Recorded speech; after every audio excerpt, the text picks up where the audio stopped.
Numbers chapter 16.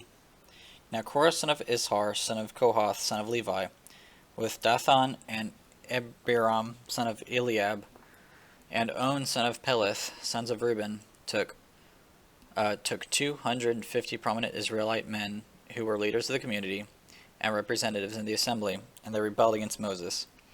They came together against Moses and Aaron and told them, "You have gone too far. Everyone in the entire community is holy, and the Lord is among them. Why do you exalt yourselves above the Lord's assembly?" When Moses heard this, he fell face down. Then he said to Korah and all his followers, "Tomorrow morning the Lord will reveal who belongs to him, who is set apart, and the one he will let come near him. He will let the one who chooses come near him. He will let the one he chooses come near him. Korah, you and all your followers are to do this. Take fire pans, and tomorrow place fire in them, and put incense on them before the Lord. Then the man the Lord chooses will be the one who is set apart. It is you Levites who have gone too far." Moses told Korah, "Now listen, Levites, isn't it enough for you that the God of Israel has separated you from the Israelite community to bring you near to himself, to perform the work at the Lord's tabernacle, and to stand before the community to minister them? He has brought you near, and all the fellow Levites who are with you, but you are pursuing the priesthood as well. Therefore it is you and all your followers who have conspired against the Lord. As for Aaron, who is he that you should complain about him?" Moses sent for Dathan and Abiram, son of Eliab, but they said, "We will not come. Is it not enough that you brought us up from the land flowing with milk and honey to kill us in the wilderness?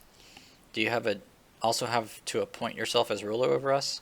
Furthermore, you didn't bring us to a land flowing with milk and honey, or give us inheritance of the fields and vineyards. Will you gouge out the eyes of these men? We will not come." Then Moses became angry and said to the Lord, "Don't respect their offering. I have not taken one donkey from them, or mistreated a single one of them."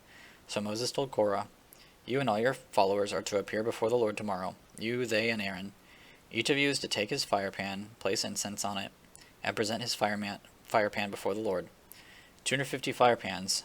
You and Aaron are each to present your fire pan also." Each man took his fire pan, placed fire in it, put incense on it, and stood at the entrance to the tent of meeting, along with Moses and Aaron. After Korah assembled the entire community, or the whole community against them at the entrance to the tent of meeting, the glory of the Lord appeared to the whole community. The Lord spoke to Moses and Aaron, "Separate yourselves from this community, so that I may consume them instantly." But Moses and Aaron fell face down and said, God who gives breath to all, when one man sins, will you vent your wrath on the whole community?"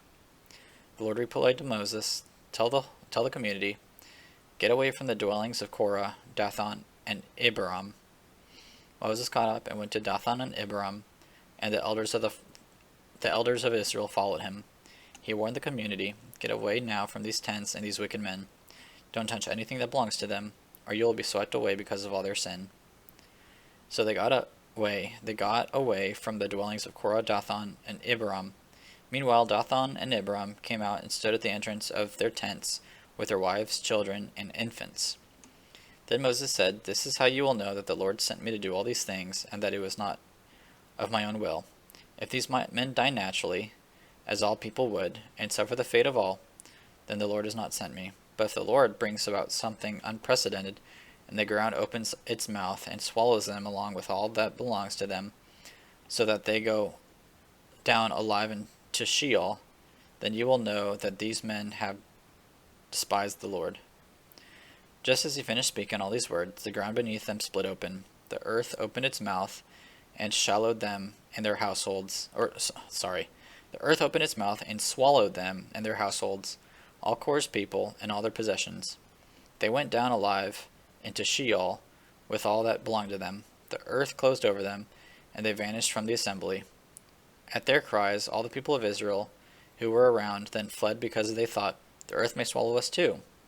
Fire also came out from the Lord and consumed the 250 men who were presenting the incense. Then the Lord spoke to Moses, "Tell Eleazar, son of Aaron, the priest, to remove the fire pans from the burning debris, because they are holy, and scatter the fire far away. As for the fire pans and those who sinned at the cost of their own lives, make them into hammered sheets, and as plating for the altar, for they presented them before the Lord. And the fire pans are holy, they will be a sign to the Israelites. So the priest Eleazar took the bronze fire pans that those who were burned had presented, and they were hammered into plating for the altar. Just as the Lord commanded him through Moses, it was to be a reminder for the Israelites that no unauthorized person outside the lineage of Aaron should approach to offer incense before the Lord and become like Korah and his followers.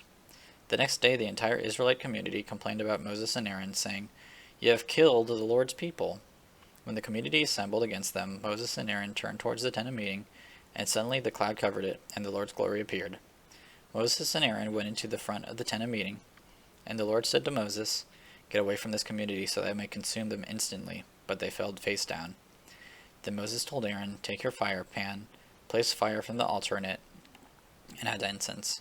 Go quickly to the community and make atonement for them, because wrath has come from the Lord, the plague has begun."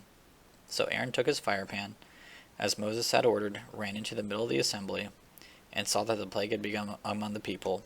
After he had added incense, he made atonement for the people. He stood between the dead and the living, and the plague was halted. But those who died from the plague numbered 14,700, in addition to those who died because of the Korah incident. Aaron then returned to Moses at the entrance to the tent of meeting, since the plague had been halted.